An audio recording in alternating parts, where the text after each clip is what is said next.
Sou o Max, tá? Sou mestrando aqui da Casa do Cefet, professor de filosofia da Educaf desde 2008, trabalho com educação popular em São João de Meriti, perto do centro. Inclusive, um pouco de vergonha para tem que visitar o IAM em São João, que eu estou lá sempre e nunca vou lá. Eu ouvindo você falar de São João, eu vou.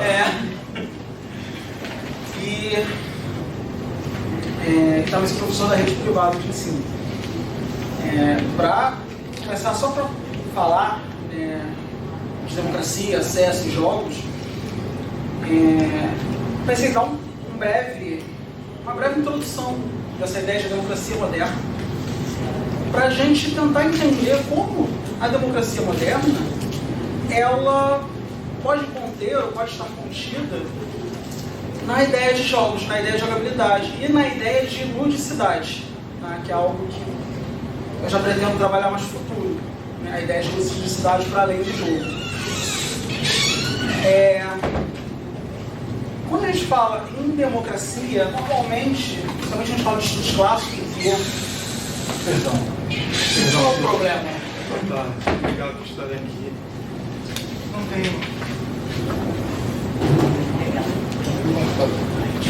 Só tem o controle ali embaixo, mandar o sinal. Quando a gente fala de democracia, a gente pensa em estudos clássicos, que é a minha área, né? Eu sou formado em filosofia, estou fazendo agora formação em pedagogia pela UERJ.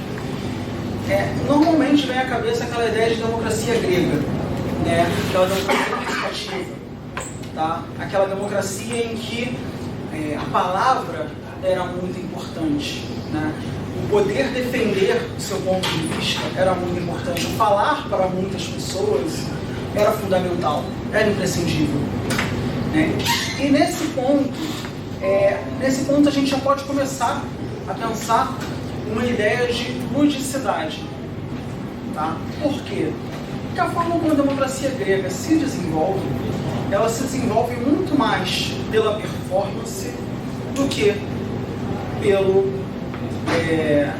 pela razão propriamente dita, embora o berço da dita razão ocidental seja a Grécia clássica. Ora, essa ideia de performática já inclui dentro de si uma ideia de ludicidade, tá? Isso é visto, inclusive, no próprio Gonzaga fala isso, tá? Da ideia de ludicidade na Grécia Antiga, né? A ideia da disputa argumentativa. Mas isso é um conceito clássico. Obviamente, todo mundo sabe que a democracia moderna ela foi refinada, ela não é mais assim. A gente não aceita mais performance de político, né? Concordem? Ora, a democracia moderna ela é filha do iluminismo, né? E aí chega o ponto principal, né? Boa parte do meu trabalho ele trabalha essa ideia iluminista. É uma ideia que coloca o homem, tá? Antropocêntrica, no centro mesmo próprio da razão, tá? O homem da era da razão, o homem da era iluminista, ele é um homem que decide, né, tudo através da análise fria dos fatos, tá? O homem da era iluminista ele é eurocentrado, né? Razão ocidental clássica, e essa ideia de homem eurocentrado ela carrega em si já uma série de questionamentos, né? Eu gosto de falar muito mais de indivíduo do que homem, mas eu estou forçando aqui a ideia do homem exatamente para puxar esses questionamentos. E para a gente entender essa ideia de democracia hoje, a gente vai ter que entender a constituição do homem moderno. A constituição, e agora trago a palavra indivíduo, né? Porque a constituição do homem moderno exclui muita gente, né? Se não for homem europeu, está meio excluído. Mas a ideia do indivíduo moderno, tá? Ela tem a sua origem, né? O seu fundamento no iluminismo, o seu acabamento principalmente com a arquitetura de Kant. Ora, depois das três críticas, a gente vai ter algo fundamental, que é o homem dividido em dois âmbitos completamente diferentes, tá? Porém, que se complementam, tá? Embora sejam diferentes, eles são complementares, que é o homem natureza, instinto, né? E o homem razão. Ora um, ora outro estão em disputa, tá? E essa disputa determina a ação do indivíduo. E o que está nesse meio? E esse que é o grande problema, tá? Por quê? A ação do homem racional, ela sempre vai ter na sua sombra o homem natural. E aí a gente começa a questionar essa ação própria do homem. A gente começa a questionar como essa ação ela é tomada, tá? Como essa ação ela é mediada. Guardem essa questão, tá? Como se dá a mediação entre o homem natural e o homem racional? Esse é um dos pontos chaves para a gente entender como essa ideia de ludicidade ela pode fundamentar uma ideia de democracia. Bom, dando agora o salto para a ideia de democracia moderna e acessibilidade. A quem a democracia moderna hoje é acessível? Nós conseguimos acessar a democracia moderna hoje? Para além disso, a gente hoje, voltando à questão lá da democracia clássica, a gente hoje consegue pensar a democracia sem a performance, sem essa ideia da criação de uma imagem? Só estou dando um problema, gente. Não peçam solução ainda não. Tá? Como é que então a gente pode entender essa democracia hoje? Tá? Através de uma ideia de ludicidade, através de uma ideia de participação do indivíduo nessa democracia. Tá? Como a gente pode efetivar a autonomia do indivíduo, um indivíduo que ele é problemático, porque ele é um indivíduo natural e um indivíduo racional. O que fazer? Como fazer? Tá? Voltando lá à questão da mediação, já que eu trouxe alguns problemas extras para a gente já quebrando mais a cabeça, um pensador posterior a Kant, chamado Schiller, ele vai pegar essa ideia da crítica da faculdade de julgar de Kant e vai desenvolver essa contradição, essa aparente antinomia, de uma forma em que ele vai trazer o conceito de ludicidade, que ele vai chamar de impulso lúdico, para mediar essa ação do homem, tanto racional quanto a ação do homem natural. Ora, o homem natural, ele não tem uma liberdade plena, ele não tem uma liberdade pautada na razão iluminada. Por quê? Ele obedece às condições de sua natureza. Por outro lado, o homem racional, ele também não tem essa liberdade plena. Por quê? Ele vai obedecer aos ditames da razão, que não necessariamente eles têm relação com a vontade dessa pessoa. O indivíduo bêbado que quer ligar para eles e escolhe não ligar, ele está agindo de forma racional, mesmo querendo ligar. Ora, o que nós temos aqui? Nós temos 2 cursos de ação, e ambos cursos de ação pautados não pela vontade do indivíduo, mas por algo anterior a ele, seja a sua natureza, seja a sua razão. Tá? Então, onde está a liberdade do homem? A liberdade do homem está nesse meio termo. E aí vai estar o que o Schiller vai chamar de impulso lúdico, que é o quê? A ludicidade, por ela ser a ludicidade, o jogo, a brincadeira, por ela ser gratuita, por ela ser livre, até mesmo de convenções sociais gerais, né? Que nos jogos também existem algumas convenções sociais dentro dos jogos, mas chego nessa diferença, as convenções sociais do jogo, elas são convenções de escolha do indivíduo. Ora, o jogo, então, tá, o lúdico, ele funciona como um início de uma autonomia, de uma liberdade, tá, distante tanto do homem racional, distante também quanto do homem natural, né? É essa ludicidade que vai garantir a autonomia. É o jogo, a brincadeira, o lúdico que garante a autonomia do indivíduo dentro daquele espaço de jogo, tá? Isso significa que, para nós fomentarmos a autonomia dos indivíduos, tá, um dos caminhos, tá, ouso dizer que até um dos melhores caminhos, seria o jogo e a ludicidade. Tá? O jogo enquanto espaço de promoção da autonomia e a ludicidade enquanto efetivação dessa autonomia dentro daquele campo de escolha. Certo? Só que isso nos leva a um problema, que é o problema central de hoje. Quem acessa esses jogos? Quem joga? Quem é capaz de jogar?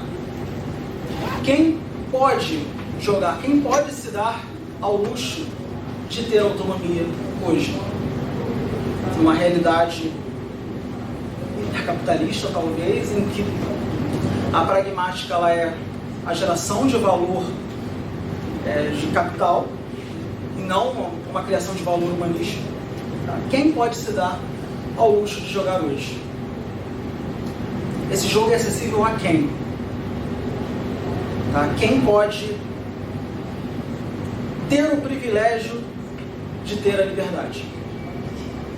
Nesse ponto, né, que é o ponto principal, nós, enquanto jogadores e produtores e educadores, tá, ao trabalharmos com jogos, esse trabalho nosso, ele é acessível ou ele é excludente?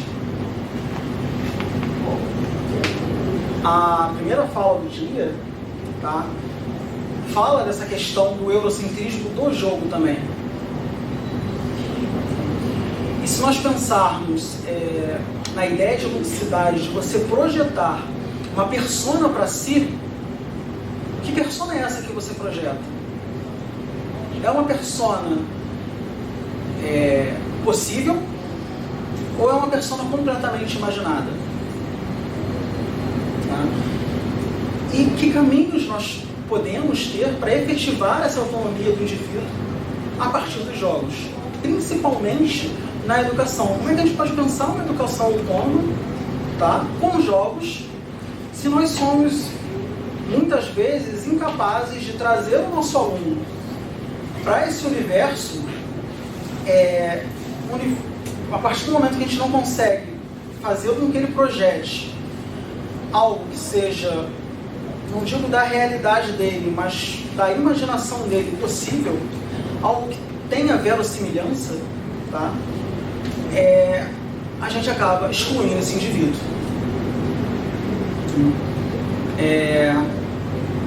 E isso é algo, essa questão da representatividade do indivíduo no jogo é algo muito forte. Tá? Um exemplo que eu pensei, estava estudando principalmente a evolução de jogos de videogame, né, e eu me deparei uma coisa, principalmente nos jogos que eu joguei, nos arcades, na década de 90. Quantos personagens protagonistas negros em jogos de arcade beat'em up nós temos? Se ocorre alguma a vocês? Por outro lado, isso é uma lembrança minha, jogos como Sunset Riders, que é um jogo de faroeste beat'em up, que você vai atirando nos bandidos, né, como lá, e vai caçando, né, os bandidos perigosos. O personagem mais popular, e isso eu falo com a referência anedótica, porém era um sentimento geral. O personagem mais popular que todos jogavam, todos queriam jogar, era um mexicano extremamente característico. Aí a gente passa para um outro mais popular ainda, que é o Cadillac and Dinosaurs. O mais popular era o Mustafa, que era o único personagem negro. Então, assim, há uma... Isso é muito mais uma percepção minha própria como jogador do que um estudo fundamentado, estatístico. Mas essa percepção, ela me diz o seguinte, tá? Que personagens próximos à realidade individual, personagens que eu posso ser, são os populares. Tá? E essas referências culturais, elas são tão fortes e elas são tão significativas que eu consigo estabelecer, inclusive, alguns tipos de padrão de pensamento a partir da afirmação desses símbolos. Né? E o exemplo que está na minha cara agora é ela, uma tatuagem. Eu reconheço esse símbolo, eu entendo, a partir do reconhecimento desse símbolo, eu entendo uma série de questões próprias dela. Isso é muito forte, isso é muito significativo. Então, ao pensar, ao escrever jogos, a gente tem que pensar sempre em quem nós estamos representando nos jogos. Tá? Quem nós estamos... a quem esse jogo vai servir, ou a qual propósito esse jogo vai servir. Tá?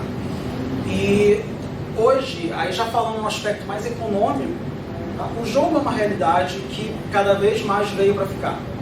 Eu estava vendo dei uma pesquisada essa semana, até para cá, em questões da economia, da grana que o jogo ele movimenta.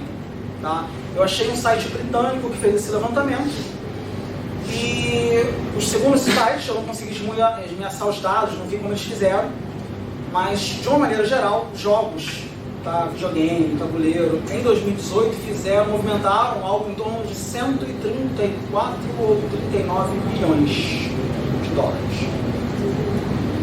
Aí você pensa, mas esse jogo de videogame tem... Sim, a maior parte é de jogo eletrônico. Jogo eletrônico e smartphones. Porém, 10% desse faturamento foram de jogos de tabuleiro, jogos analógicos. A gente está falando de uma coisa na ordem de 13 bilhões. E 13 bilhões é muita grana. Então, assim, é uma realidade que veio para ficar. Se ela veio para ficar, a gente tem sempre que se perguntar a quem ela serve. Por que ela serve? Tá? Porque essa ludicidade que o jogo possui, ela afeta o próprio entendimento da realidade do indivíduo que joga. Isso é muito sério, isso é muito forte e é necessário mesmo nós pensarmos que tipos de jogo nós jogamos, quem nós queremos trazer para os jogos.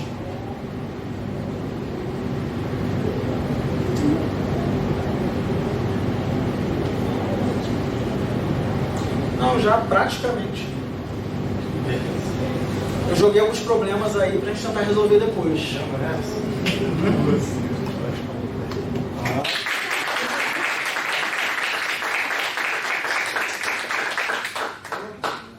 Bom, antes de mais nada, gente, eu sou o Ian, eu sou o idealizador do RPG Solidário. É um projeto social que a gente faz na Baixada Fluminense, levando esses jogos para menores carentes em abrigos, beleza? Eu vou só baixar um material que eu tenho, que são só algumas fotos para vocês poderem dimensionar melhor, entender um pouquinho como é que é a realidade das crianças, do local e de algumas atividades nossas. Esse é o RPG Solidário, eu me chamo Ian, e é um projeto que começou em 2013 e trabalha hoje, a gente está completando 6 anos agora em dezembro, com abrigos de menores carentes. A gente visita 2 instituições regularmente em São João de Meriti e leva atividades socioeducativas com ela. A gente começou com RPG, mas hoje nós trabalhamos outras atividades além dessa. F11. Sempre. Então, gente, Nosso objetivo é ampliar o trabalho voluntário em abrigos com esses menores carentes através do RPG e outras atividades. Porque quando a gente vai falar de democracia e acesso aos jogos, eu vou lembrar, é claro, da minha própria história. Eu estou pertinho ali do Max, eu sou morador da Pavuna e jogava RPG com os meus amigos por lá. Legado todo mundo da Pavuna também, e usando RPG de Xerox, porque era o que a gente conseguia ter acesso na época. A Rafaela, assim que eu encontrei aqui no Cefest, estava tendo um assunto sobre piratear, não piratear, como é que são essas coisas. E se não fosse essa forma de pirataria que era a Xerox, a gente não teria acesso a RPG. Simples assim. Então, se eu e Ian, que vem de uma condição até boa, moro bem na Pavuna, né, porque a Pavuna que é mal, gosto de lá, não troco a Pavuna, mas se ali naquele local, durante a minha infância e adolescência, já era um acesso complicado, vocês imaginam um menor dentro de um abrigo para chegar até o RPG, ou o contrário. Não chega. Simples assim. Só para quem, caso não conheça a realidade, os abrigos hoje eles não são orfanatos, a gente não está falando mais de órfãos, são menores protegidos pela justiça, crianças que estavam em situação de risco com seus responsáveis, seja negligência, porque os pais às vezes são viciados, seja violência excessiva contra aquela criança, ou até mesmo abuso sexual. O Conselho Tutelar recebe uma denúncia e, conforme a investigação, eles tiram a criança daquele ambiente que oferece um risco a ela e a colocam num abrigo. Abrigo esse que está cheio de outros menores que vieram também de situações de risco. Então você pega um abrigo que está caindo aos pedaços, coloca um monte de menores em situação de risco, sem suporte educacional, emocional, psicológico. É melhor porque ali não tem aquela violência, eles têm comida todo dia, por obrigação eles têm que estudar, tem algumas atividades ali. Mas não há um suporte a respeito de todo esse passado traumático que eles têm. Então eu levo o RPG, comecei levando o RPG para tentar suprir o máximo que eu pudesse com aquilo ali. Porque dentro de um abrigo você vai ter situação de violência entre eles, dominância, ou no caso, quase sempre das crianças que foram abusadas, elas são mais reclusas, elas não gostam de falar, elas não conseguem se entrosar com os outros, e o RPG foi essa solução que eu encontrei para promover uma socialização mais harmoniosa entre eles e entre elas, porque é um abrigo masculino e um abrigo feminino. Beleza. Trabalhando com esse RPG, eu também levava doações na época. Brega, que está comigo desde o início dessa carreira, lembra que a gente juntava quilos de arroz, quilos de feijão, essas coisas. Só que hoje em dia eu não trabalho mais com doação, porque essa não é a real necessidade dos abrigos. Essa molecada pode não comer uma carne de primeira todo dia, mas nem eu comia carne de primeira todo dia. Então, eles têm comida sim. O que falta lá dentro é afeto, atenção, alguém para conversar com eles, alguém para trocar uma ideia de, cara, esquece essa ideia do tráfico, pô, esquece isso de suicídio, não é o melhor caminho para você, esquece, no caso de menina, que é muito comum, esquece isso de morar com um cara de 40 anos que está tentando seduzir uma menina de 14, você tem que fazer teu próprio caminho, você tem que estudar, você tem que trabalhar, enfim, é esse trabalho que falta lá dentro. E o RPG, e além de outros jogos, que a gente hoje também trabalha jogos de tabuleiro e outras oficinas, foi o que permitiu a gente a ter uma porta de entrada para eles, um acesso a eles.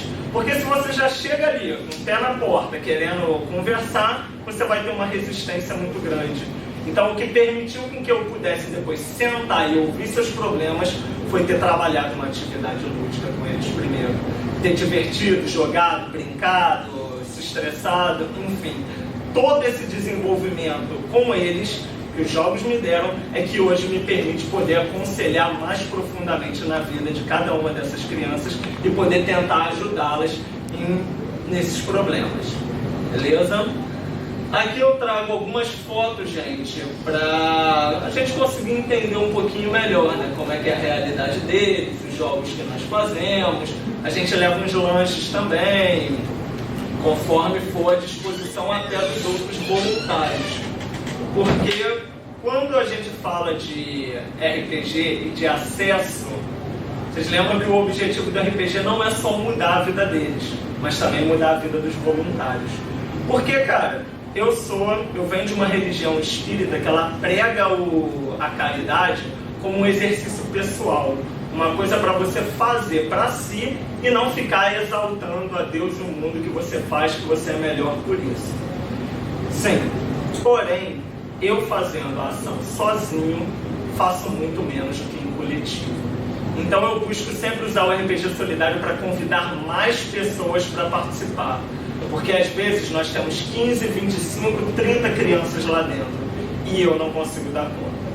Então eu estou sempre convidando mais e mais pessoas para participarem do RPG Solidário e me ajudar a dar conta disso.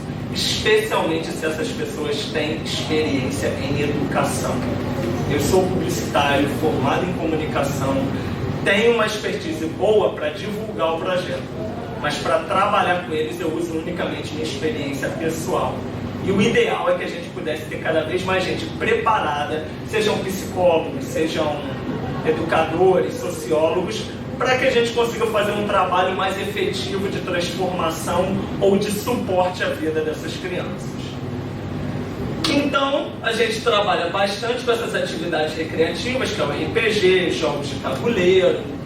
Às vezes faz algumas coisas para as meninas, como cursos profissionalizantes, menina que quer ser manicure, menina que quer ser cabeleireira, desde essas profissões de base até levar coisas um pouquinho mais elaboradas. Agora, a nossa primeira visita de dezembro, a turma de Química da UFRJ vai lá para fazer uma palestra sobre, olha, molecada, isso aqui é Química na faculdade, isso aqui é trabalhar com Química. Não é essa complexidade que vocês pensam, é legal, tem esse caminho, tem aquele, quem quer trabalhar com Química? Ou, como a gente já levou também, uma turma de teatro que falava o que é trabalhar com teatro, o que é ser ator. Então a gente busca também essa parte de oficinas profissionalizantes para que essa molecada tenha um suporte quando sair dali. Porque a gente ajuda o máximo que der dentro do abrigo até os 18 anos. O que acontece quando eles fazem 18? São chutados para fora do abrigo. Por lei, um abrigo não pode manter uma criança ali. Há exceções, mas não é o comum. Então, se a maioria dessas crianças vem de uma situação de risco, fica ali até os 18 anos e sai dali sem nenhum suporte, estudo, curso profissionalizante, emprego, para onde é que ela vai voltar? Para a situação de risco. Vai voltar para a família onde ela tinha os problemas, para o cara que tem 3 vezes a idade dela, para o tráfico, drogas. Então o nosso trabalho ele começa assim no RPG, começa assim nos jogos, mas ele precisa ir muito além disso se a gente quer trazer um resultado efetivo à vida deles. Reforço escolar, como eu estava comentando até com o Rodrigo, que a gente até hoje ainda pratica, mas mais um suporte aos deveres de casa dessa molecada. Já houve até anos que a gente fez uma campanha mais ampla, né, de reforço escolar. A Rafa participou comigo nessa época, não participou? Cara, pode escrever. Que foi uma campanha bastante extensiva que a gente fez para ajudá-los com seus deveres. Por quê? É só um suporte? Não. Rafa vai lembrar que não é raro a gente encontrar uma criança de 15 anos, que ainda não sabe ler, não sabe escrever, não sabe elaborar cálculos básicos de soma e subtração. Pelo contrário, a maioria ali são esses casos. E mesmo se eu não pensar em uma revolução além da vida dele no futuro, você pensa que para aplicar o próprio RPG ou o board game mais simples que você tiver, você ainda vai precisar de um mínimo de matemática e interpretação de texto. E como fazer isso se essa criança não tem esse suporte mínimo? Então a gente ainda realiza esse trabalho até hoje, pelo menos com as crianças que pedem ajuda. Tio, estou com dificuldade nisso, me ajuda com a redação daquilo, etc. E a gente faz também alguns passeios, porque muitas dessas crianças não têm acesso à maioria das coisas básicas pra gente. Um rodízio de pizza, por exemplo, tinha muita criança que nunca tinha comido pizza. a maioria deles vem de uma linha de miséria, de pobreza, de pouquíssimo acesso, que é uma linha existente sim, ainda na Baixada Fluminense, ainda em São João, ainda em Nova Iguaçu, beleza? Além do Rio de Janeiro inteiro. Então a gente tenta também trazer um trabalho além só dessa parte educacional, mas de também trazer experiências que sejam bacanas para eles. Além de visita ao museu, que já tem toda essa parte mais elaborada, entre outros passeios recreativos. Aqui só uma fotinho de quando a gente ainda cuidava dessa parte de arrecadação do abrigo e o evento que a gente organiza no final do ano. Pois é, né? Aqui o brega. Esse é um evento que a gente organiza ao final de cada ano, sempre em dezembro. A edição desse ano ela vai ser dia 15 de dezembro. Quem quiser participar, seja bem-vindo. Dessa vez ela vai acontecer no próprio abrigo das crianças, beleza? Que tem um espaço bacana lá e vai oferecer um suporte bacana pra gente. Ok, a gente tem esse evento de final de ano que ele serve mais para reunir a galera, agradecer todo mundo, ter um dia bacana com a molecada e falar sobre as atividades que foram desenvolvidas naquele ano e no próximo. Mas nossas atividades não se limitam aqui, como vocês viram. A gente tem 2 visitas mensais a esses abrigos, ao qual qualquer um de vocês podem participar, tá bom? Quem quiser participar, quem tiver interesse, fala comigo ou procura o RPG Solidário nas redes sociais, que lá tem um calendário de visitas e é só você me mandar uma mensagem para participar. Bom, aqui mais algumas fotos de eventos com narradores, pessoal, molecada sendo pintada também para entrar no personagem, ali é uma tentativa de Mario Bros, além da própria organização. Quem quiser nos achar ou quem quiser falar comigo pode anotar o contato. Gente, fazendo essa introdução básica do que é o RPG Solidário, eu vou me aprofundar um pouquinho mais no acesso e democracia. O Max falou um tema muito interessante que é representatividade. Hoje ele tem um corpo muito interessante no RPG Solidário. Quando eu comecei com RPG com eles, eu levei o RPG mais básico que tinha. Fantasia medieval, D&D, Old Dragon, essas coisas. E qual é a ideia da fantasia medieval? Um cavaleiro branco, louro, de olhos azuis, numa armadura reluzente com sua espada e escudo. Que pra mim, gente, que já vi Senhor dos Anéis, não, mas tantos filmes dessa área, tantos filmes dessa área é uma coisa comum, é uma coisa tranquila. Mas para eles, gente, quando eu falava ali durante a narração, vocês viram um orc, vocês viram um goblin, vocês viram um dragão, eles não sabiam o que eram essas criaturas. Quando eu falava, você tem uma armadura assim, sabe a armadura medieval?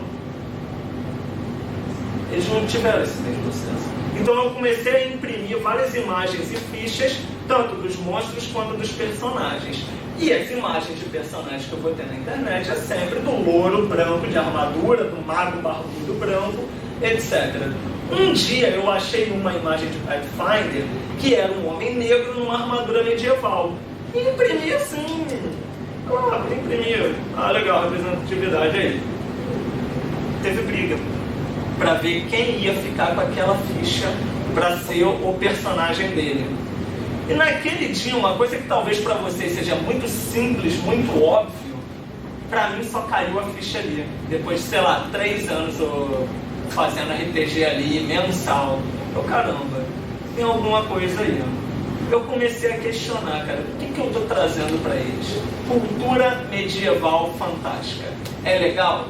Claro que é. Mas eu posso fazer mais do que isso. E eu tenho uma raiz muito interessante, que minha família é descendente nordestina. Eu amo o Nordeste, amo a música, a cultura do Nordeste. E eu parei para pensar, cara, dá para adaptar muito fácil o Nordeste a esse RPG. E eu comecei a fazer isso com eles. Ao invés de eu ter aquele monge asiático, cabeça raspada, eu tenho um capoeirista. Que é o mesmo conceito, se vocês forem pensar em matéria de jogo. Alguém que usa o seu corpo como arma para se defender. Se eu for pensar no guerreiro, eu troco ele pelo cangaceiro, pelo jagunço. O clérigo é aquele pregador, Antônio Conselheiro. E aí eu fui fazendo as trocas e fui trazendo um cenário nordestino para eles. Inclusive a Rafaela me ajudou a desenvolver bem no iniciozinho. Enfim, hoje eu trabalho com esse cenário com eles. A gente tem um jogo próprio chamado Covas e Calangos. Eu uso essas cartinhas aqui, esse materialzinho e outros que também foi a Rafa que fez. Graças a Deus no RPG Solidário eu sempre tive muitos voluntários comigo, porque eu sozinho não conseguia. Então, se ele está chegando agora no sexto ano, é pelo apoio do Prega, pelo apoio da Rafa, de uma rede de contatos incríveis que tem. E você falou que o Mustafa era o personagem favorito da galera. Você consegue adivinhar qual é o personagem favorito deles, entre boiadeiro, cangaceiro, esse pregador que é meio Antônio Conselheiro? Capoeirista. Toda mesa, se eu vou ter 5 jogadores, se eu vou ter 6 jogadores, pelo menos 2, no mínimo, querem ser o capoeirista. Porque ele é a síntese, a ideia, a força de um homem ou de uma mulher negra, também tem capoeirista dentro? Não. E representando também uma ideia de liberdade, uma ideia de revolta contra o sistema. Então, nesse jogo em que eles vão conhecer personalidades históricas, desde o próprio Antônio Conselheiro, João Grande, João Abade, tantos nomes conhecidos do sertão, além das criaturas folclóricas, a gente também tem uma representatividade com eles. Pois, como vocês viram nas fotos, quase 100% das crianças que estão ali são negras e boa parte deles, assim como eu, também tem uma descendência, uma história de família vindo do Nordeste.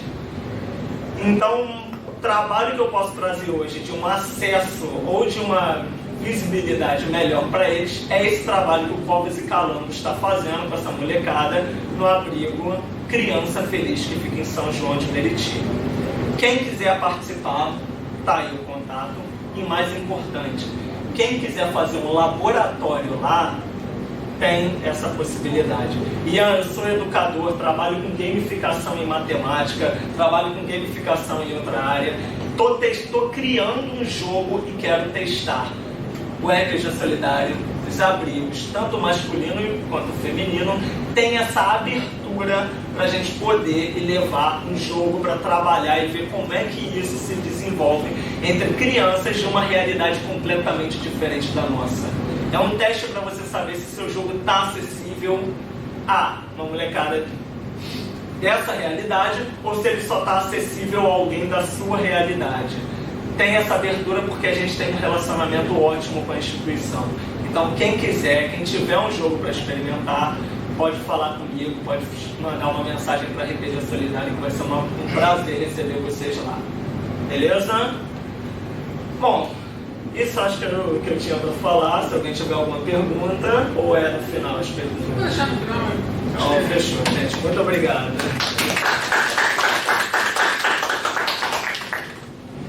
Oi, gente. Olá. Oi, Ana. Vamos começar, pode passar aí.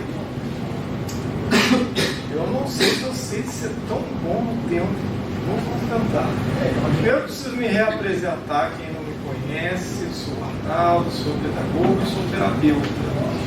Por enquanto ainda ganho a vida como terapeuta, tenho a profissão de mais de 20 anos, mas a educação sempre foi uma grande paixão para o grupo. E inventei, depois de um momento de estabilidade da minha vida, falei, já criei meus filhos, já tenho minha profissão, vamos fazer o que a gente gosta, vamos fazer o que a gente acredita, eu quero trabalhar com educação. E lá fui fazer pedagogia no Exército, Instituto de Educação, e acabei me metendo nesse grupo aí, que é o Grupo de Pesquisa de Identidades e Saberes Docentes. Eu me meti nesse grupo fazendo uma proposta para ele.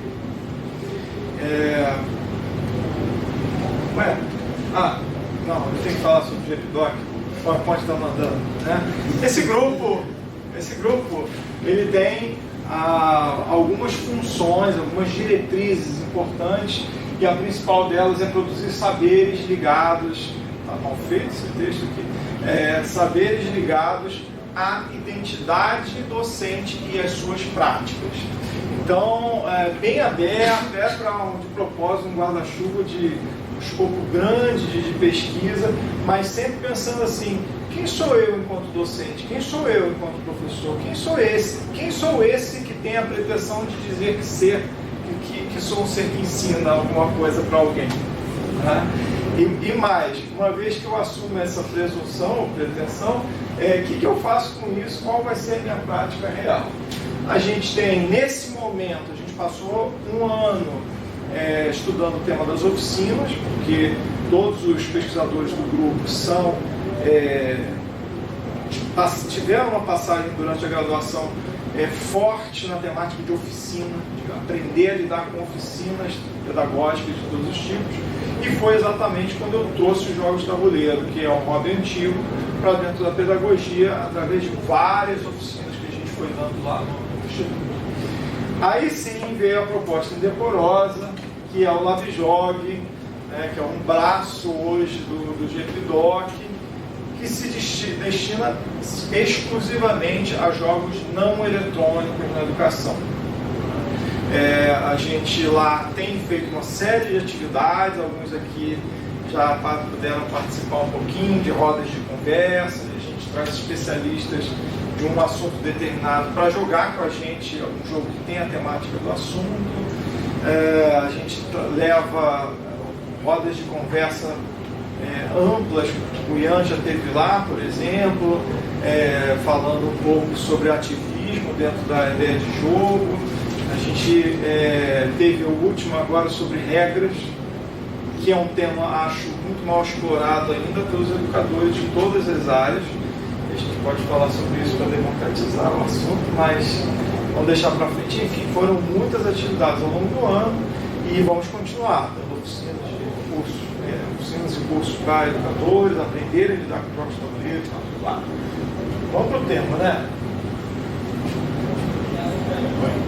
São as atividades do LabJog, já comentei. Passa. Você precisa preparar. Pronto, agora sim. Agora sim, uma falda, né? Uma falda tá rapidinho aqui, ela tá lendo o dicionário que é democracia e vai dormir gargalhando. Então, pode virar, esse é a minha epígrafe. E, putz, deu um problema aqui na minha configuração. Eu uso um software livre, né, o LibreOffice, e é comum que quando abra no PowerPoint destrói, e aí faz muito bem o Leandro botar em PDF. Muito bem. Esse texto eu vou ler até onde vai, de repente a gente faz alguma pirataria textual aí. Esse texto é a introdução do Dicionário de Política do Norberto Bobbio. É um livro desse tamanhinho, assim, de grossura.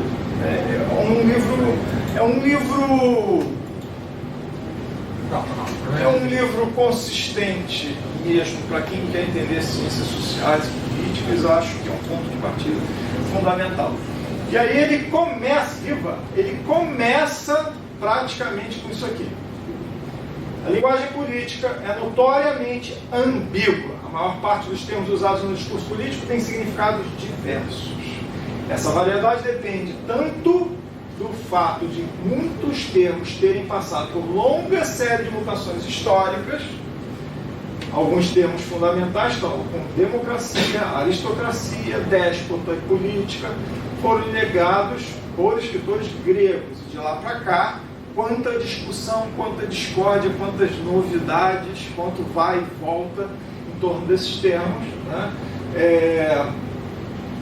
E aí, a circunstância de não existir até hoje, esse livro é de 1989, é uma ciência política tão rigorosa que tenha conseguido determinar e impor de um modo unívoco e universalmente aceito o significado dos termos habitualmente mais utilizados, incluindo a democracia. A maior parte desses termos é derivada da linguagem comum e conserva a fluidez e a incerteza dos conflitos. Por que eu trouxe esse texto para a gente começar a falar de democracia e jogo de tabuleiro? Eu trouxe esse texto porque a gente fala de democracia como se fosse um terreno sólido. Quando a gente discute com os amigos, quando a gente dá nossas opiniões, quando a gente ouve alguma coisa estranha e reage diante daquilo. Mas a verdade é que se a gente começar a cavar mais fundo, esse conceito é uma areia movediça terrível, que é a democracia. E aí a gente cai numa cilada que eu vou cair também, né? Estou provocando já, que eu quero ouvi-los, né? A cilada de restringir as nossas tentativas de pensar a democracia à ideia do acesso. Eu vou cair também, vocês vão ver, estou nessa, tá? Vou falar de acesso direto. Mas será que é só o acesso? De que acesso a gente está falando, e aí eu vou muito ali no que o Marx falou. Vamos lá. Eu vou colocar aqui a democracia versus a aristocracia, porque na verdade os termos mais antigos lá, a briga era muito essa. Você tinha lá a aristocracia grega, que estava discutindo se o povo tinha o povo que eles consideravam ser o povo. E, por exemplo, escravo não era povo, mulher não era povo, tá? Se o povo livre tinha um direito e principalmente a capacidade de se autogerir, né, enquanto um corpo coletivo. Então, poderes dois e risquei a aristocracia, porque para fins da nossa conversa será mais útil trocar a aristocracia por elite. A gente vai ver por quê. Elite traz embutida a noção de privilégio, aquele pequeno grupo que tem, poucos têm. A soberba da elite faz acreditar que o que é raro é bom, e ser raro e ter o raro é bom. Né? Só que se todos têm o raro, deixa de ser raro. Então, não pode todos ter. Ou ser, vamos lá. Então, o elitismo é saber o que os outros não sabem, é ter o privilégio de viver em um lugar só seu de poucos, é ser o escolhido. Etimologicamente, elite tem origem numa palavra francesa, ou pré-francesa, que tem a ver com escolha, como se fosse o predestinado, o escolhido, aquele que vai ter uma coisa que mais ninguém tem. E aí eu vou usar meu terapeuta para dizer o seguinte: quando a gente pensa em elite, a menos que você seja absolutamente identificado com, não, mas eu sou elite, mas eu moro na cobertura do Leblon, eu estou aqui porque eu gosto de vocês assim mesmo, eu estou aqui porque eu sou um mecenas, eu estou aqui porque sei lá por quê, né? Eu quero dizer o seguinte: todos nós temos sensações elitistas em algum ponto. Desafio aqui quem não tem. Eu vou colocar aqui uma lista de algumas sensações. Alguém aqui gosta de esporte? Fez esporte na escola, faculdade ou espontaneamente? Gamer é tudo uma vergonha. Gamer não faz exercício. Meu Deus do céu! Quem já brincou de bola, de futebol, de handball, de vôlei, de basquete, isso aqui, tem sempre a coisa assim: quem vai escolher o time? Eu. Pronto, os melhores acabam escolhendo o time. E como é que eles começam escolhendo? Os melhores. Aí, se você não for um craque, e eu não era um craque, você vai sobrando, né? Eu era um grandalhão desajeitado, vai sobrando, até que fica 2 ou 3. E aí um vai ficar na de fora, né? E aí quando você é chamado e não fica na de fora, já é ótimo. É uma delícia isso. E se você for chamado pelo cara bonzão, que ainda te dá uma bola, não, mas vamos lá e tal, pô, é seu ídolo, né? Pronto, deu um carinhozinho, você foi pro time dele, o time do bambambam, o time do privilegiado, portanto você também é, né? Essa sensação de ser daquele time, aquele time que são só vocês ali, é uma sensação elitista. Tá? Não é do mal, gente, mas é uma sensação de privilégio, de pertencer a algo que poucos têm, de ter algo que poucos têm. Tá?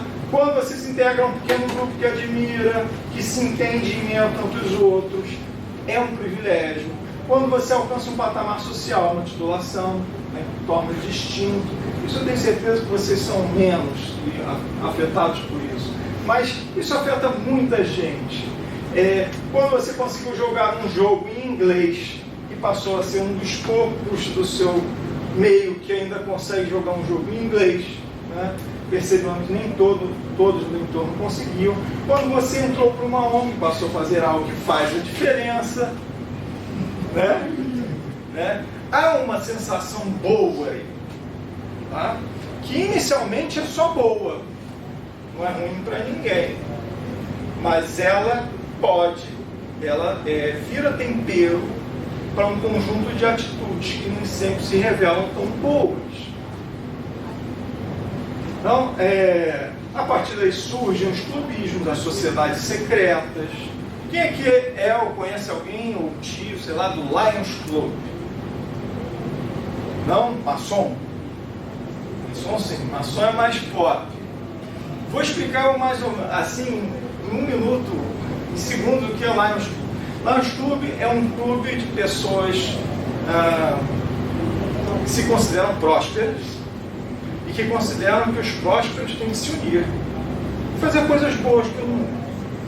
Então, um dia você pode ser convidado por algum membro do Lions Club, tá? Que tem pelo mundo uma sociedade, uma irmandade, sei lá o que vive pelo mundo, e vão te convidar provavelmente para um jantar ou para um almoço social, uma coisa assim, um banquete qualquer que eles fazem, custa tanto, rateiam lá, normalmente é uma coisa cara, luxo, etc. E a partir dali você vê se você gosta, se não gosta, e se gostar você passa aí sempre, normalmente é semanal esse encontro parece uma coisa meio, as socialites se encontram, fazem um almoço e ficam pensando qual é a creche que elas vão ajudar. É isso. E elas e eles podem ganhar gamificado, a Lions Club é gamificado, então elas podem ganhar uns trelinhos, direito de usar uns negócios dependendo das doações. Então tem lá o prêmio do cara que inventou lá Lions Club, que o nome dele é um desses bem americanos, tipo Harry Lauer. É um Harry não sei o que, Harry Stevenson lá. Se você der $1.000, você passa a ter o PIN do Harry, tarará. E as pessoas, quando você chega com o PIN no jantar, caraca, esse é comprometido mesmo, tá vendo? Gamificou ali a história e traz essa sensação. Eu sou uma pessoa, olha só, se eu já era exclusivo, porque eu era do clube dos exclusivos, vocês nem sabiam que existia Lions Club, embora tenha um monte de negócio de Lions Club, entrada de Cabo Frio, entrada de cidades e baixos, né, um símbolo lá do Lions Club, um L, um negócio desenhado lá. Procurem na internet, Lions Club, né? Vocês nem sabiam muito bem, e mesmo quem sabe o que é Lions Club não sabe exatamente como funciona Lions Club lá dentro. Por quê? Porque eles querem que não saibam. Querem manter essa ideia de que é exclusivo. Agora imagina você ser o exclusivo do exclusivo. Que são poucos os que dão os $1.000. Então, patamar de exclusividade, né? Detentor de uma linguagem da elite. Então, esse aqui é um preconceito que eu custei muito a vencer. Porque eu fui educado numa classe média, com o privilégio da língua, da norma culta ser falada no dia a dia pelas pessoas. Isso não precisou ser aprendido por mim, era o que as pessoas falavam. Você não fala palavrão não, por quê? Porque ninguém fala palavrão na minha casa. É isso. Eu acho palavrão melhor ou pior? Não, eu não acho. Eu simplesmente não falo porque simplesmente eu não fui criado com isso. Né? Então, assim, para mim viver a norma culta sempre foi simples. Isso foi penoso para mim, né? Chate com a garota interessante. Aí vem um erro de concordância gritando. Aí vem um monte de... E eu ficava ali esquisito, com a sensação assim... não vai dar certo. Graças a Deus, eu não preciso mais ver isso por causa do graças a Deus, eu não consigo mais me sentir afetado ou incomodado com qualquer tipo de diferenças no uso da língua portuguesa. Amigos com X, porque para ser multigênero, o uso de diferentes formas de concordância. A língua está viva, a língua, se a gente falar, tentar se escrever a língua de 100 anos atrás, eles iam dizer: ô, mané, não sabe que farmácia com PH? Né? Então, assim, acabou isso. Graças a Deus eu estou me deselitizando, talvez esteja me descolonizando, né? Pegando aí a linguagem que o pessoal está usando. Vamos virar. Mas essas são sensações elitistas. É difícil a gente não viver um pouco isso de vez em quando. Agora, é interessante até ainda na questão da linguagem, vou acabar passando, que é a minha linguagem do meu grupo, que vai a Madureira lançar um charme, é uma linguagem muito própria, cheia de termos e de expressões que não são do cotidiano.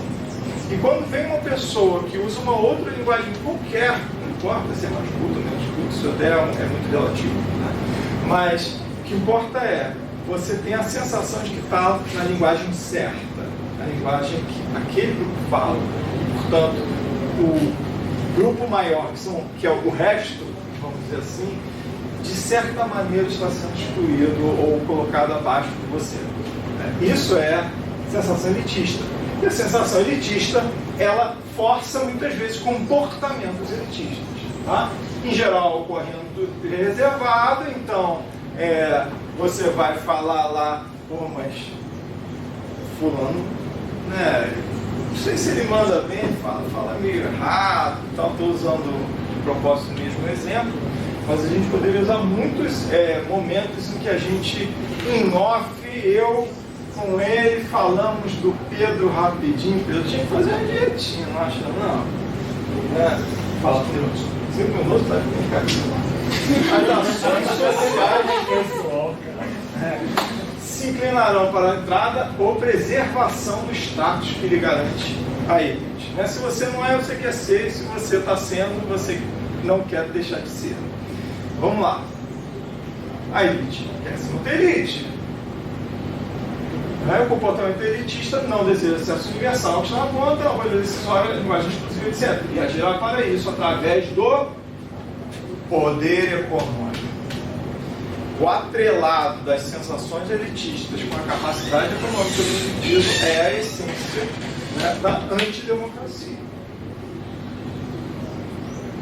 Aí a gente vai para a cultura do jogado. Você vai me dar segundos. Tá? Então vamos lá. Quando ele te dá sinais no jogo, vamos lá. Tudo isso aqui é a lista que a gente está tratando no dia, desde a Eliane Bertoc, passando pelo Marx e o Ian. Eurocentrismo temático, jogo moderno, né? Vamos fazer um Eurogame, vamos acabar com os ataques diretos um contra o outro. Mas a gente vai botar uma fazendinha inglesa, né? Uma fazendinha alemã, né? Com pessoas de macacãozinho, né? Louro, chapéuzinho, nas representações artísticas, no perfil de jogadores, especialmente mostrado em comunidade virtual. É claro que a gente vai entrar numa boarding arena, num site de jogar tabuleiro eletrônico. A gente já filtrou muita gente que não tem acesso a isso. Não tem acesso porque não conhece, não tem acesso porque não consegue. Né? E no preço, obviamente, dos jogos modernos versus o poder de compra da população. E assim, sim, o jogo reduz o acesso, reduz a compreensão e, portanto, reduz a crítica. Né?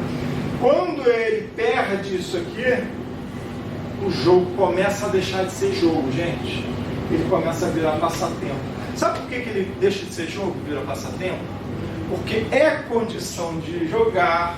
Marx já falou do Huizinga, todo mundo fala do Huizinga, vou falar também. O Huizinga tem uma ideia que é assim: começou a jogar, um círculo mágico se forma em torno de você e todo o seu grupo.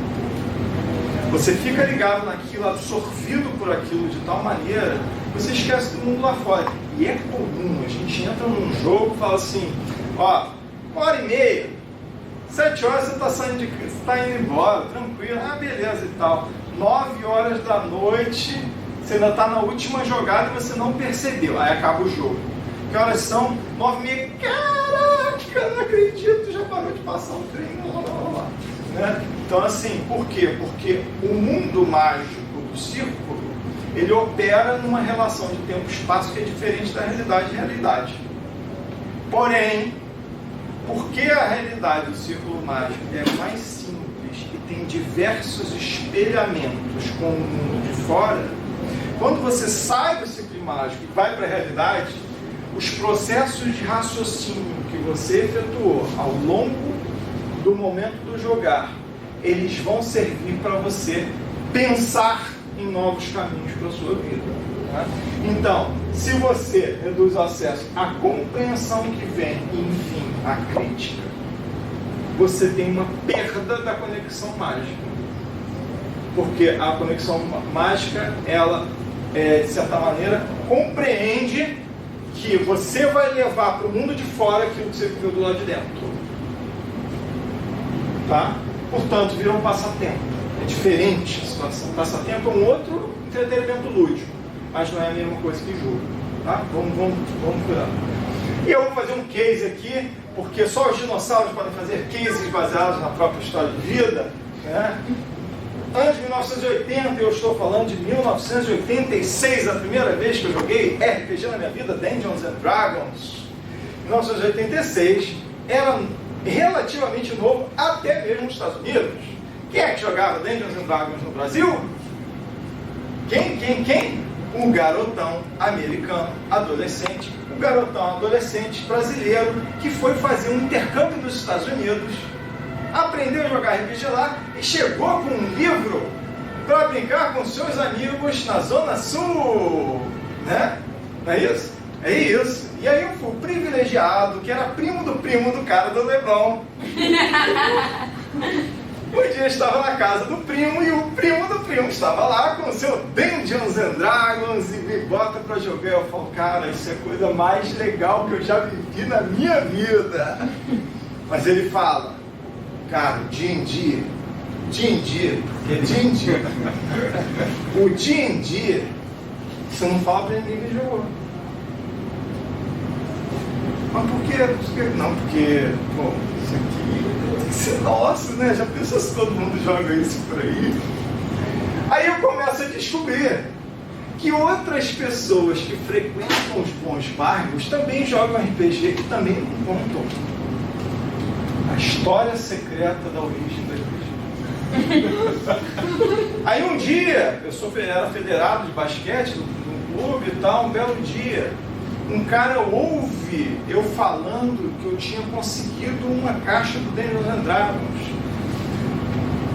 E aí ele falou assim, você sabe o que é RPG? Eu sei, não. Caraca! Que maneiro! Pronto, virei um cara com seguidores. Porque eu tenho um Dungeons and Dragons. Então assim, essa época ela foi marcada por isso e mais. Quando as pessoas começaram a pensar não, vamos fazer uns eventos, vamos chamar outras pessoas e tal, houve um movimento de resistência. Traduzir. Você estava falando, Ian estava falando assim, geração Xerox? Geração Xerox é minha. É a minha geração Xerox do livro em inglês, que eu ficava traduzindo com o dicionário.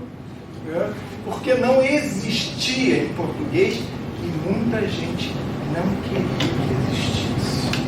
Sabe, Visconde de Mauá, Maromba, Cachoeiras, Delícia, asfalto ou não asfalto?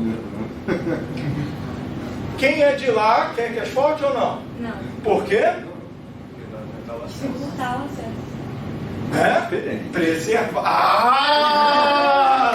Preservar as belezas, dificultando o acesso. Né? Será que tem alguma alternativa mais interessante? Tapar de buraco fundado. Bom, mas a questão política que está por trás disso ela é muito complexa. Aqueles que são de lá querem se defender, querem manter e tal. Aqueles que não são de lá e conhecem as belezas querem vivenciar as belezas, né? Agora, quantas cachoeiras têm um uso público que a gente tem disponível em Mauá? 3, 4? Quantas existem lá? Todas em propriedades privadas, onde você não tem acesso. Esse é o nosso mundo. Público, aquilo que é fácil, a república, né? Que é a terminologia, república, ela é escassa para todo mundo.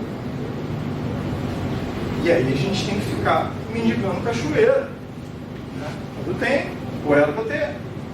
Você já está em 27 minutos. Ai, caceta, não perguntem. Pronto, pergunta lá fora. Muito bem. Então, beleza, olha só o que acontece. Quem jogava? Jogava quem sabia inglês. Jogava quem conviveu com quem fez intercâmbio. Quem foi aos Estados Unidos, foi a Disney, botou a orelhinha. Quando viajar para fora era bem mais caro, muito mais caro do que hoje. Não tinha parcelar em 15 vezes, tá? Não tinha subsídio decolar. Chamava poucas pessoas, formando uma sociedade secreta. Aí o que acontece? Para a elite do RPG não murchar, o que acontece? Você é um garotão. Você é um garotão e você vai crescer, vai entrar na faculdade, vai começar a ficar difícil jogar RPG. Sempre acontece. Né?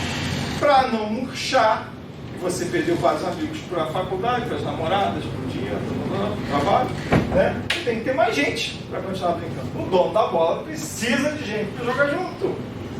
É aí que começa um movimento de liberação, é aí que surgem os primeiros entusiastas a querer popularizar RPG, né? E aí surgem os primeiros a querer produzir e depois, então, os primeiros a querer produzir. Isso é um processo, né?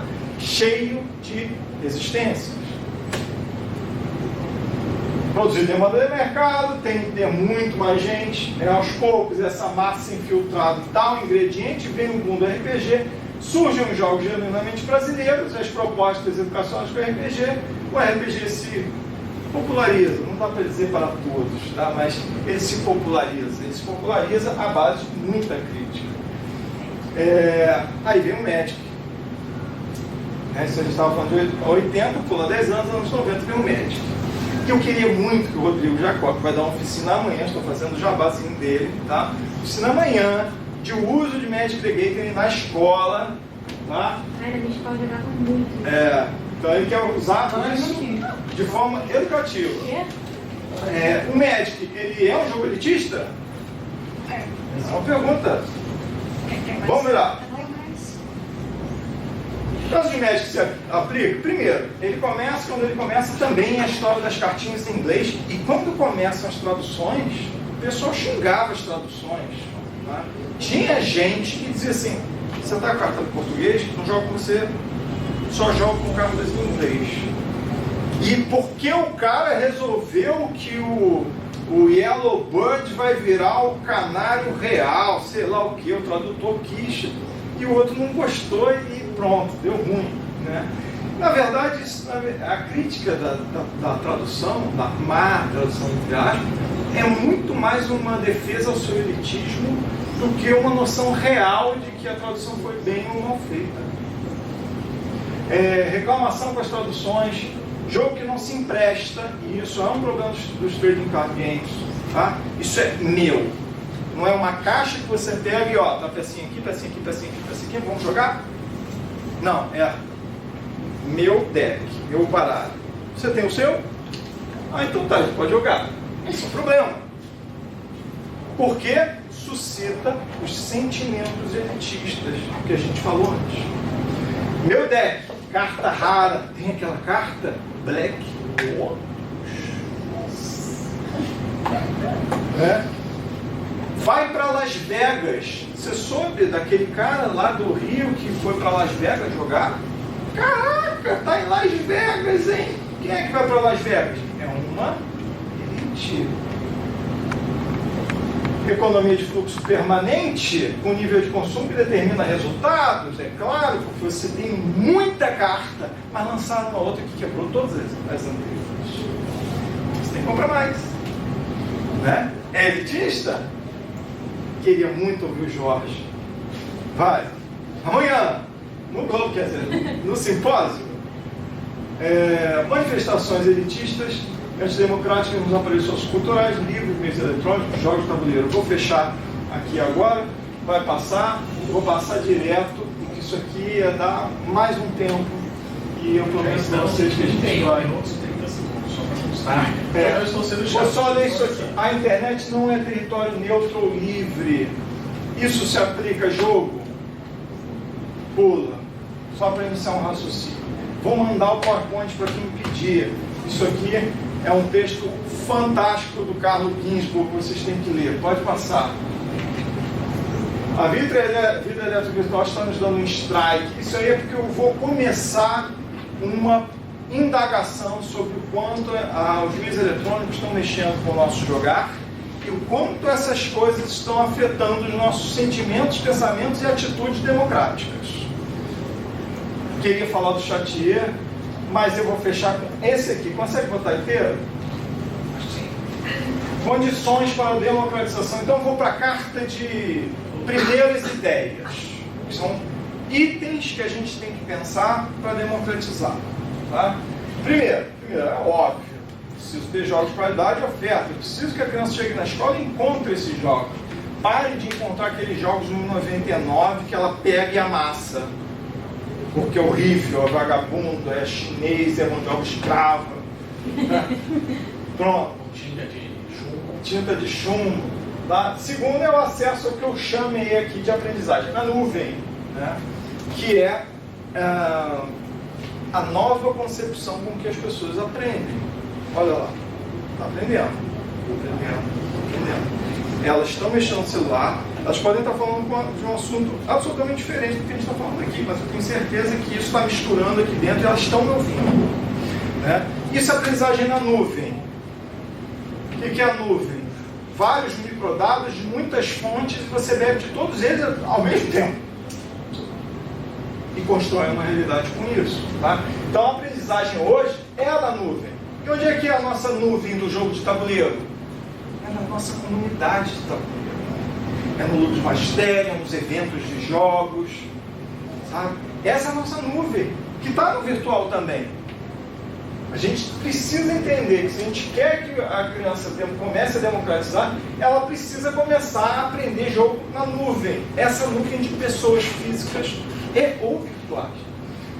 O domínio dos elementos do jogar, a gente falava sobre isso na aula que a professora Ana, que está aqui, sou um privilegiado, estava dando no Pedro II, sobre jogos na educação, em sala de aula. A gente falava sobre a questão de uma criança de 7, 8 anos não conseguir jogar.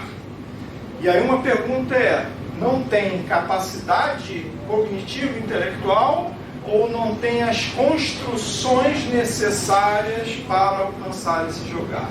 Construções que passam por aprender a ouvir, construções que passam pelo reconhecimento elementar dos números de um dado. 2 bolinhas é diferente disso aqui. Não é verdade? Então esses reconhecimentos dos elementos comuns do jogo, cartas, tabuleiros, né? A habilidade interpretativa, que faz parte da que se chamaria a literacia lúdica, né?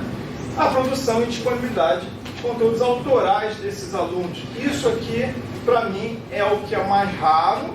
Está se tentando, mas ainda se tenta muito precariamente. O que é a produção e disponibilidade?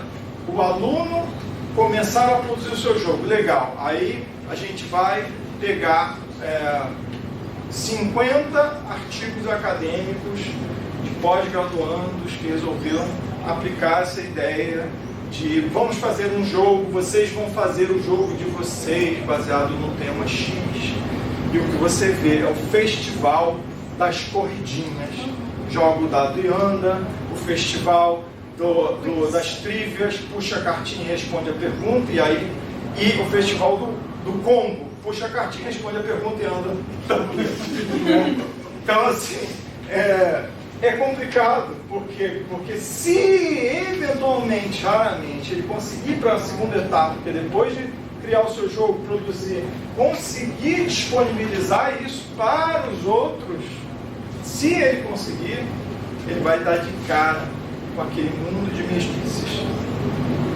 E o ano passa, vai ficar para trás. O que a gente quer com o tabuleiro? Experiências que marquem, experiências que façam diferença, experiências que façam ele conseguir alcançar o que é esse espírito de coletividade. Então, aqui para mim é o ponto mais nevrálgico da coisa. Essa é uma lista que eu selecionei do monte de slides que eu deixei de falar, né? Você pode correr assim só por maldade, assim, ó, assim, vai, só por maldade. Não vai dar para discutir isso. Que pena. Vai. Não dá. Poxa, vai. Reclama lá que você tá quase 40 minutos de aula. Vambora. Acabou, gente.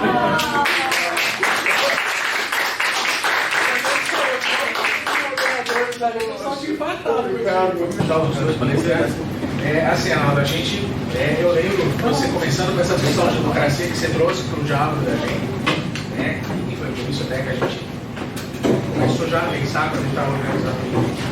Eu acho que esse é um problema muito sério, que a gente já teve algumas provocações hoje, a gente pensou o evento inteiro a partir dessa, essa palestra do Ético, são as duas principais. E assim, minha pergunta para vocês três assim, é basicamente o seguinte: como é que vocês acham que a gente pode criar jogos acessíveis e disponibilizar esses jogos de forma acessível para uma população de baixa renda? O que vocês têm de proposta de ajuda? O que vocês acham que a gente pode pensar por aí? Nós, como educadores, então, eu passo o tempo. Começar, que eu tenho uma coisa muito em mente, assim, que é muito urgente, que é esse trabalho, ele é urgente na formação de professores. Tá? Quando eu converso com os professores da escola particular que eu estou,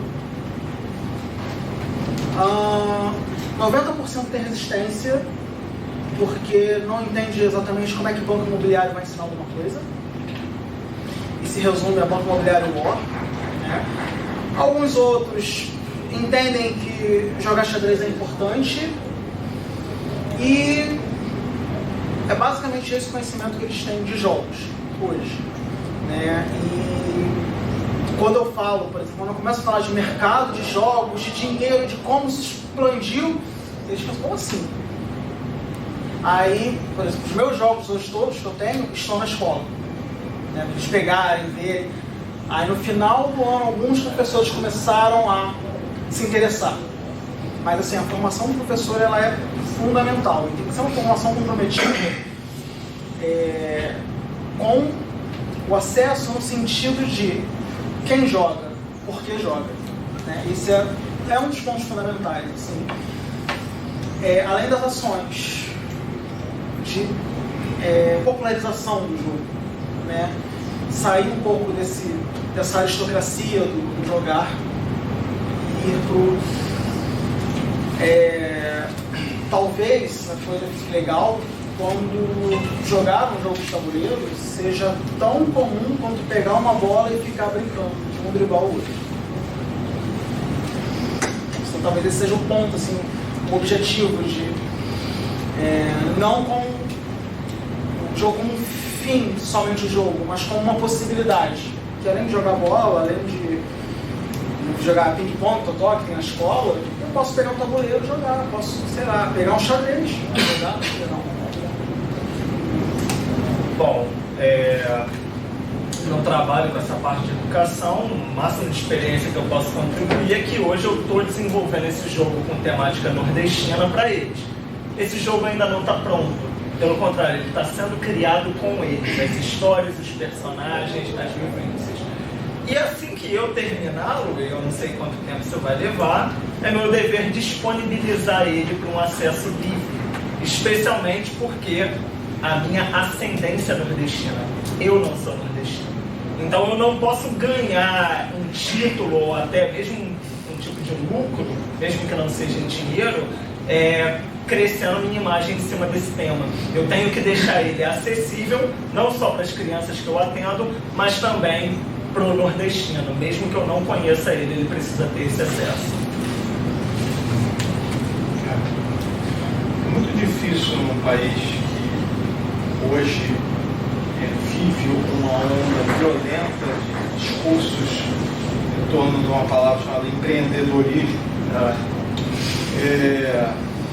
a gente pensar em jogo tabuleiro chegar à educação sem políticas públicas que favoreçam, sem políticas públicas que sigam oferecendo aos grupos Proton, etc., a exclusividade e monopólio do material didático do país. O material didático do país, do Brasil, movimenta, se não me engano, a 5ª maior cifra de material didático do mundo, de venda anual. E esse material didático é predominantemente livro.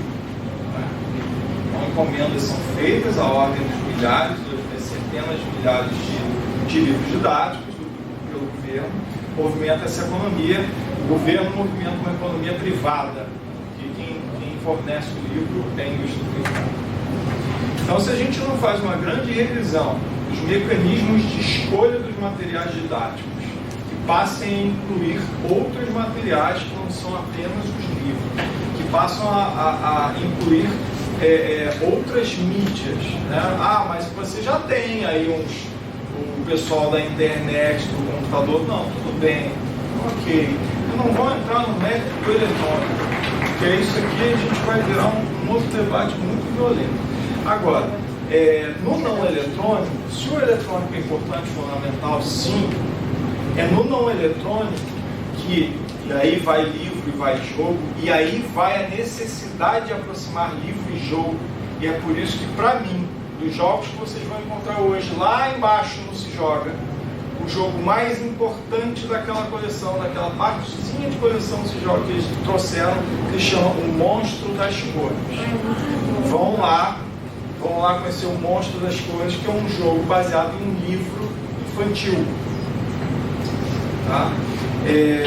Esse diálogo do livro com o jogo, ele vai trazer um aspecto que está sendo perdido à medida que o eletrônico avança e emperra alguns processos mentais fundamentais para o ser humano. Mentais. Qual é? De ler de forma lenta. Eu não estou falando de ler palavras, estou falando de ler a vida. Estou falando de você conseguir, uma vez no seu mês, assistir um filme de alta qualidade e não assistir outro filme e mais nenhum no dia seguinte, no outro dia e no outro dia. Estou falando de você conseguir permitir que uma informação entre em você e você consiga ruminar essa informação. É muito comum no meu consultório falar uma coisa, caso de consultório rápido, que é, eu vejo a pessoa acelerada e eu pergunto, você usa computador? Uso. Quantas abas estão abertas? Cada aba é um pedacinho do seu recurso mental que está deslocado para ali. Mas está em segundo plano, mas está gastando memória, igualzinho no computador. Você abre lá a RAM, está lá. Você não está usando a aba, mas está lá, pendurando e sobrecarregando a sua memória RAM. Funciona assim. A gente tem um stand-by aqui de pensamentos que está ocupando. A gente deixa de viver a integralidade das coisas, tanto em termos de intensidade, como no profundo, no longo prazo. E isso é algo que só vai ser readquirido, e aí eu vou colocar um privilégio do jogo sobre o livro, voltando a se olhar nos olhos. O livro, ele é muito importante para o desenvolvimento do pensamento profundo, pensamento de longo prazo, mas ele não tem a interação direta que o jogo tem. E essa interação direta, na verdade, é um degrau primário e anterior ao próprio desenvolvimento do pensamento literário. vê no próprio desenvolvimento da criança. O que ela faz primeiro? Ela aprende a brincar, ela começa a aprender a jogar e aí ela começa a aprender a ler. O processo é esse, existem degraus. Então jogar, ele prescinde esse estado. Por isso, a gente não pode falar em como é que a gente vai trazer o jogo de tabuleiro como uma atividade educativa para os pobres, sem falar de uma política pública. Agora, por que ela não é implantada? Porque falta pressão nossa. Por que falta? Porque eles estão aos poucos conseguindo implantar a ideia da porcaria do que chamam a uberização. Eu sou um empreendedor. Eu perdi todos os meus direitos trabalhistas, mas eu sou um empreendedor. Né? Então, assim, a gente tem que tomar cuidado, não é ser o cara que só reclama do governo, mas o fato é, quando eu coloco 3/4, 2/4 de tudo que eu ganho em impostos, aí eu tenho que cobrar. Estou pagando para isso acontecer. Claro que eu tenho que cobrar. Então, me parece que a gente tem que fazer realmente uma reivindicação mais decisiva em torno disso, para que a gente tenha o jogo de tabuleiro entrando com mais força aí. Acho que o caminho pode ser até menos árduo do que se imagina, se a gente usar os instrumentos do lúdico. Quer ver uma coisa? Eu atendo uma pessoa que é de ONG de bike. O movimento de bike, de ciclomobilidade, eles já entenderam como funciona. Então eles se juntam, eles fazem uma vaquinha e já mandam alguém para Brasília, para bater na porta do cara e dizer: você sabe o que é ciclomobilidade? Olha, tem muito deputado, tem muito senador que não tem a menor ideia. Não é que o cara é mau ou não é mau. Ele não tem nem ideia do que é, menos ainda que aquilo pode ser bom para alguém. Menos ainda que aquilo ali é mais barato do que outras coisas que ele está fazendo e apoiando. Né? Então eu acho que a gente ainda está na fase, a gente nem está na fase tanto de só reclamar, a gente ainda está muito na fase de apresentar, sabe? Nós temos que apresentar isso para essa gente. Não tiveram acesso ao jogo, não. A população não teve, a população que está eleita lá, em parte, é a mesma população que está aí, que também não conhece. Nós temos que apresentar o jogo de tabuleiro para eles. A gente tem que conseguir se infiltrar ali, mostrar, botar eles para jogar, botar eles para rir. E quando eles acabaram o jogo, eu falo assim: como é que a gente faz isso? Eu quero, tenho certeza que a gente consegue. É isso. Mais alguma pergunta? Eu queria ver, vocês falaram bastante do acesso, assim, mas como pensar o jogo também como um instrumento para se pensar a democracia? Eu posso falar? O meu é mais rápido, mas eu dessa vez é mais eu prometo. Quando eu comecei a escrever, eu escrevo como se eu estivesse falando. E aí me veio muito essa coisa de assim, eu quero jogar para democratizar, eu quero democratizar o jogo, eu quero democratizar através do jogo. Essa é uma pergunta bem importante, porque às vezes a gente só quer realmente que as pessoas consigam poder utilizar o jogo, etc. Mas talvez eu esteja menos preocupado com aquilo que realmente é importante, que é que atitudes de jogo favorecem os raciocínios democráticos. E aí eu acho que a gente tem plano para mão, que eu quero ouvir o Max. 6 minutos para plano para mão. 6 minutos. Perdão. Bom, preciso falar isso que eu há algum tempo estou querendo dar uma olhada no jogo eletrônico chamado Democracy, né? Que ele é um simulador de democracias. Eu fiquei, preciso comprar um computador quando puder, para poder ir na Steam e comprar esse jogo quando puder. E eu vi, e parece, aí também essa semana eu vi rapidamente o Martin Hagen, produtor do Vampiro, né, do Ice Wolf, fazendo uma resenha, mas eu não parei para ler estava fazendo outras coisas, sobre um jogo de democracia que me pareceu, pelas imagens, uma alocação de recursos. Você tinha o style, a burocracia, a saúde e tal, aí você ia alocando, né? Você falou isso, eu lembrei desses dois exemplos. Será que simulando a democracia é uma possibilidade? Ou será que talvez dando para o aluno, simulando essa democracia em loco no aluno, fazendo com que as suas decisões em sala de aula se convertam em ações do professor? Por exemplo, vocês querem uma prova tradicional ou uma prova alternativa?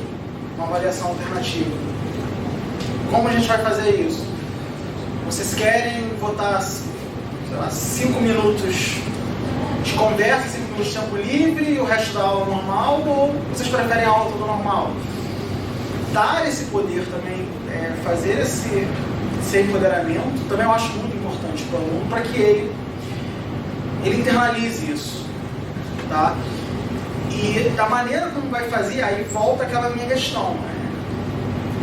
Como a gente vai trabalhar o lúdico de maneira a fazer com que ele projete uma imagem na qual ele queira alcançar e ele consiga se apropriar dos meios para isso, né? Porque a importância de trabalhar com o lúdico é saber trabalhar essa apropriação no aluno, tá? Sei lá, e aí é uma coisa que eu tenho pensado muito, se o marketing consegue fazer com que nós queiramos nos apropriar dos seus produtos, por que nós não conseguimos fazer a criança querer se apropriar de uma espécie de herói, de um outro destino? Como é que a gente não consegue mudar isso? Como é que o marketing muda a gente não consegue mudar? Então, assim, é esse ponto, né? Quando trabalha com lúdica, você começa a perceber que eu não posso ser controlado, minha vontade não pode ser controlada pelo outro, tem que ser autônomo. Mas como é que eu vou espalhar essa autonomia? Normalmente, principalmente no ensino médio, eu acho que adoro fazer isso. Vocês pensam por si mesmo, né? Olhem no pé de vocês, vê quem está de Adidas, quem está de Nike. E por quê? Aí eles olham os pés e reparam que quem está de Adidas, todo mundo sentado junto, do mesmo lado. Quem está de Nike no outro. Aí eu falo, aí tem uns ou outros que não tem, ou porque não tem condição e tal. Mas que eu falo, cadê o pensamento livre de vocês? Vocês escolheram essas marcas por quê? O que projeta? Aí tem sempre o atleta, tem sempre aquela imagem do sucesso. Como é que a gente pode tentar fazer com que essa imagem não seja dada previamente, mas que ele construa essa imagem? Esse é o desafio. Amiga, desculpa, eu estava prestando atenção e pensando em tanto que eles estavam falando que eu me perdi na pergunta. Como usar o jogo como instrumento para discutir, para pensar na democracia. Acho que foi ela. Bom, para o pessoal que chegou agora, eu sou o Ian, sou do RPG Solidário, a gente leva jogos para abrigos de menores carentes. Bom, o jogo que eu tenho feito hoje, como eu falei, ele trabalha muito com essa temática nordestina e também com história do Nordeste. Então eles conhecem e até enfrentam pessoas como Moreira César, o Corta-Cabeças, entre capitães, coronéis, senhores de escravos, barões, essas coisas. E o máximo que eu consigo te dizer da minha contribuição é que o RPG Solidário é um laboratório em que eu dou uma condição para eles e eu vejo como é que eles lidam com isso.